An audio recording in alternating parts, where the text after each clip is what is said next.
ये कहानी एक ऐसे फ़ोन की है जो बताएगा कि फ्यूचर में क्या होने वाला है, यानी आगे की ज़िंदगी में उस इंसान के साथ क्या होगा जिसके पास भी यह नई टेक्नोलॉजी का फ़ोन होगा।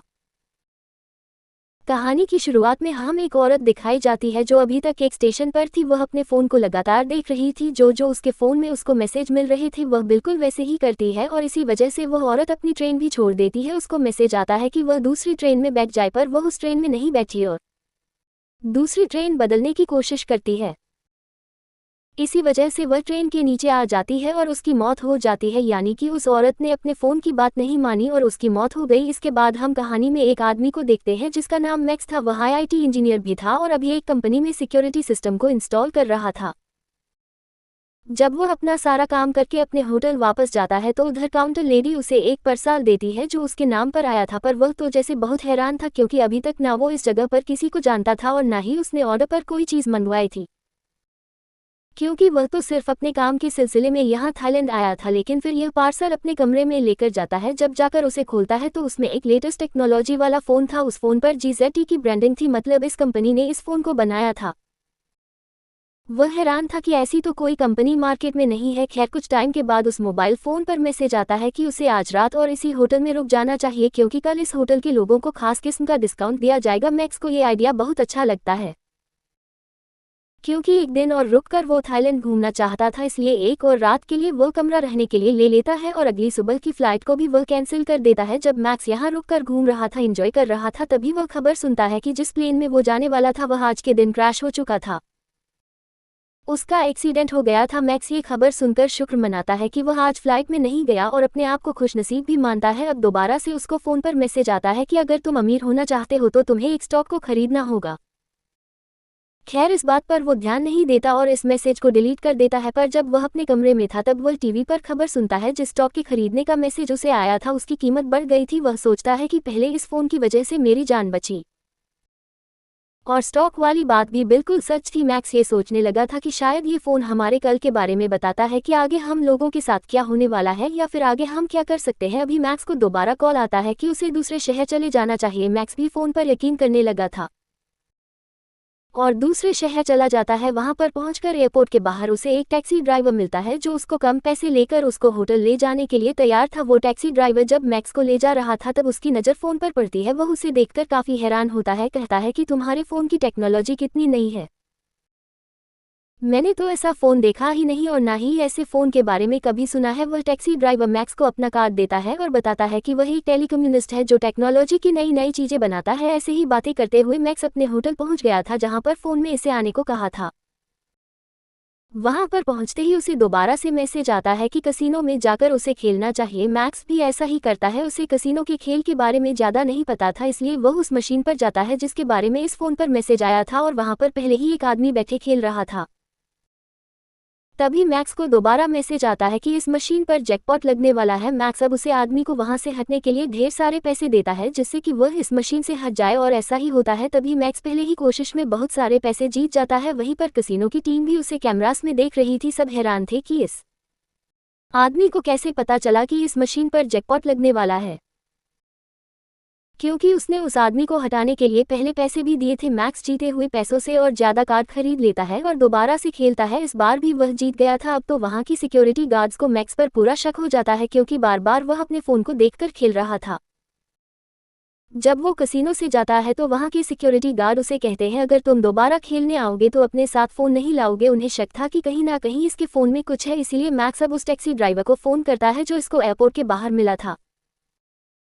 वह उसे कहता है क्या तुम एक ऐसी डिवाइस बना सकते हो जिससे मुझे फ़ोन को देखना ना पड़े और सीधा मैसेज मेरे कान में सुनाई दे। वो टैक्सी ड्राइवर थोड़ा टाइम मांगता है और कहता है हाँ, मैं कोशिश कर सकता हूँ। होटल में जाते हुए मैक्स एक कपल को देखता है जो आपस में लड़ रहे थे। मैक्स उसमें से आदमी को मना करता है तो बदले में मैक्स को मुक्का मारता है जिससे मैक्स बेहोश हो गया था। यहाँ पर पता चलता है कि यह कपल दरअसल कसिनो के खुफिया एजेंट थे और पता करने आए थे कि मैक्स इतने पैसे अपने फ़ोन से कैसे कमा रहा है। वह उसके फ़ोन का सारा डाटा हैक कर लेते हैं। जब मैक्स को होश आता है तो वह लड़की मैक्स का शुक्रिया अदा करती है कि उसने उसकी जान बचाई, पर साथ साथ उसने कसिनो के मैनेजर को सारा डाटा भेज दिया था, पर अभी भी उन्हें नहीं पता चला कि उसको मैसेज कहाँ से आ रहे हैं। उधर दूसरी तरफ टैक्सी ड्राइवर ने भी मैक्स के लिए नई डिवाइस बना दिया था जिसे वह कानों में पहन लेता है और दोबारा से कसिनो में खेलने के लिए जाता है और वही कुछ करता है जो मैसेज में उसे करने को कहा जा रहा था।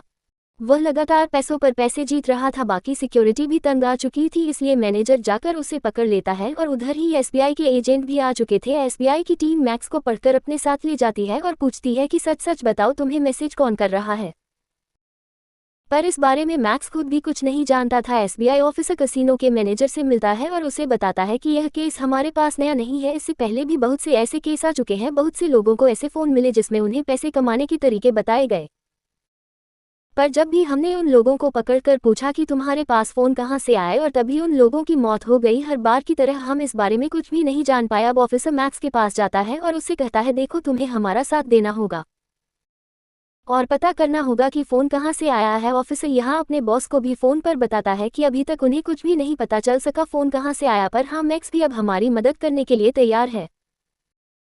वह मैक्स को दोबारा से कसिनो में भेजते हैं और कहते हैं कि इस फ़ोन के डाटा को हैक करने के लिए हमें कम से कम 3 मैसेज की ज़रूरत है। तभी दोबारा से मैक्स को मैसेज आना शुरू हो जाते हैं। इस बार भी वह उन्हीं के मैसेज पर खेलना शुरू करता है, पर वह हार गया था।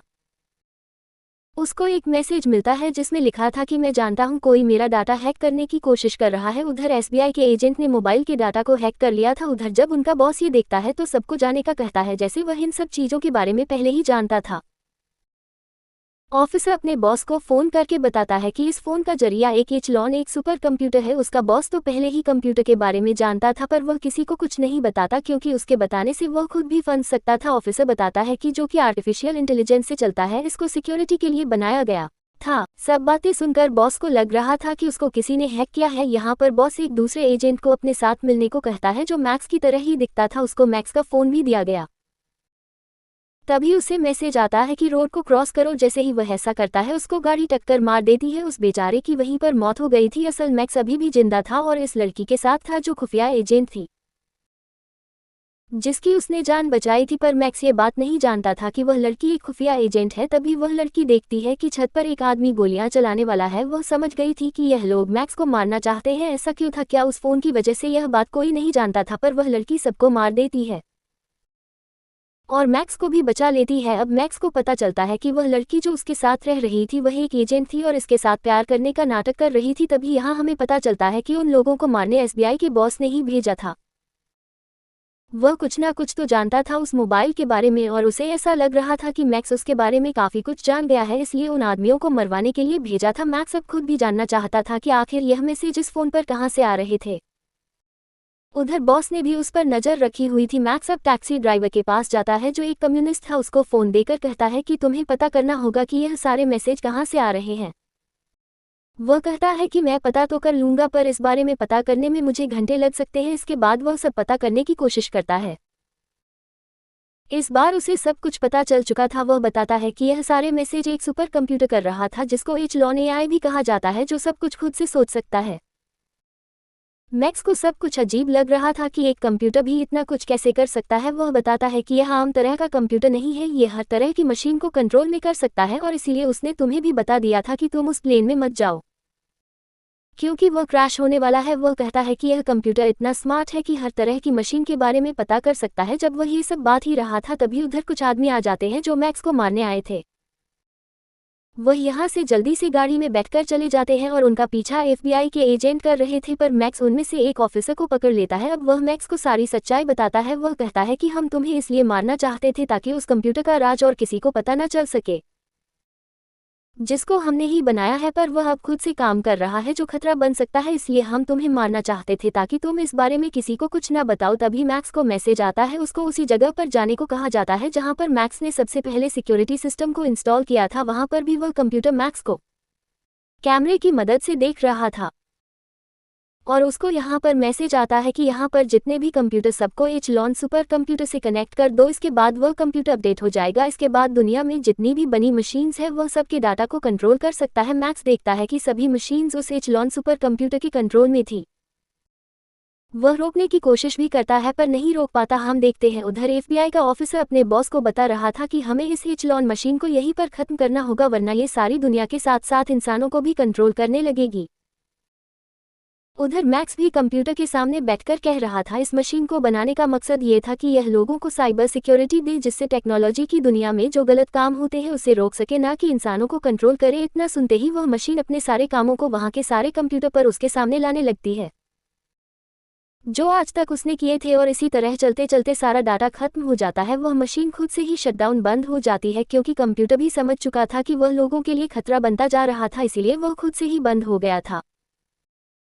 तभी उधर एफबीआई की टीम आकर मैक्स को गिरफ्तार कर लेती है, पर कुछ वक्त के लिए फिर उसे छोड़ दिया जाता है। मूवी के आखिर में हमें ये भी पता चलता है कि एयरपोर्ट ड्राइवर एक कैप्टन था जो इस मिशन पर काम कर रहा था। उसे एचलॉन सुपर कंप्यूटर को बंद करवाना था। तो कई दफ़ा हमारी ज़िंदगी में कुछ ऐसी चीज़ आती है जिसको बनाते तो हम फ़ायदा पहुंचाने के लिए है, पर वह हमारे लिए नुकसानदेह साबित होती है। तो हमें हर चीज़ का उतना ही इस्तेमाल करना चाहिए जितनी उसकी ज़रूरत है। ज़रूर से ज़्यादा चीज़ों को इस्तेमाल करना हमारे लिए खतरा हो सकता है, जैसे कि मोबाइल फ़ोन या कोई भी नई टेक्नोलॉजी की चीज़। और इसी मैसेज के साथ यह मूवी यहीं पर ख़त्म हो जाती है। Thank you for watching. Please subscribe and support to my channel.